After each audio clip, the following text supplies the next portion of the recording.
একটি ছবি আপনাদের দেখাবো। ঢালাই রাস্তার উপরে ঢালাই হচ্ছে, কিন্তু পাশে কাঁচা রাস্তা রয়েছে। মানে রাস্তার পুরনো পিচের চাঙড় গুড়িয়ে তা দিয়েই আবার রাস্তা সংস্কার। সোনারপুরে চাঞ্চল্যকর অভিযোগ, চাঁচলে ঢালাই রাস্তার উপর নতুন করে ঢালাই, অথচ পাশেই রয়েছে কাঁচা রাস্তার। এই নিয়েই ক্ষোভ, কাজ বন্ধ করে দিলেন স্থানীয়রা।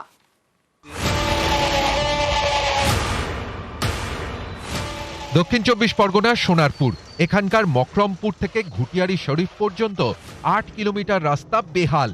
পূর্ত দফতরের উদ্যোগে সম্প্রতি এই রাস্তা সংস্কার শুরু হয়েছে, কিন্তু কাজের মান নিয়ে তৈরি হয়েছে ক্ষোভ।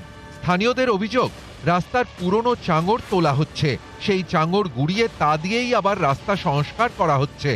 স্থানীয়দের অভিযোগের আঙুল ঠিকাদারের দিকে।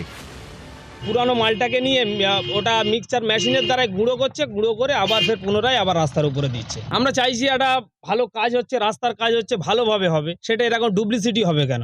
সব টাকার খাওয়ার জন্য বলছে। এটা আমরা সব গর্তের মধ্যে দিচ্ছি যেখানে হয়েছে, আমরা ওর মধ্যে কেন মিশাবো? রাস্তা নষ্ট করব নাকি? আবার বারবার করব নাকি রাস্তাটা? এবার দেখুন মালদার ঘটনা, চাঁচলের কলিগ্রাম পঞ্চায়েত। এখানেও রাস্তা নিয়ে ক্ষোভ। হাতিশালা এলাকায় ঢালাই রাস্তা। অভিযোগ, এই রাস্তা সারানোর এখন কোনো দরকার নেই, কিন্তু সেটারই সংস্কার হচ্ছে।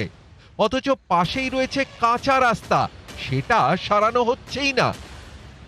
আমি অভিযোগ করছি যে ঢালাইয়ের পর ঢালাই রাস্তা হচ্ছে, মানুষ চলছে, সেই রাস্তার উপরে ঢালাই হচ্ছে। আর যে রাস্তাতে মানুষ চলাফেরা করতে পারছে না, সেই রাস্তাতে ঢালাই কেন হচ্ছে না? এই রাস্তা নিয়ে মালদা জেলা পরিষদের তৃণমূল সহকারী সভাধিপতি এবং চাঁচলের তৃণমূল বিধায়কের মধ্যে শুরু হয়েছে চাপানুতোর। সে কাজকে বাধা দিয়ে কাজ বন্ধ করে রাখা, এটা বিশাল বড় কাজ নয়। সেটা আলোচনা করে যে কোনো সময় সমস্যা হতে পারে। আমার সঙ্গে এই দপ্তরের মন্ত্রী যিনি দায়িত্বে রয়েছেন আমাদের রাজ্য সরকার, মাননীয়া সাবিনা ইয়াসমিন, তার সঙ্গেও কথা হয়েছেন। তিনি ইঞ্জিনিয়ারকে বলেছেন ব্যাপারটা দেখে নিয়ে দ্রুততার সঙ্গে মানুষ যেখানে রাস্তাটা চেয়েছিল সেই জায়গাটায় যাতে কাজ হয় তার ব্যবস্থা করতে।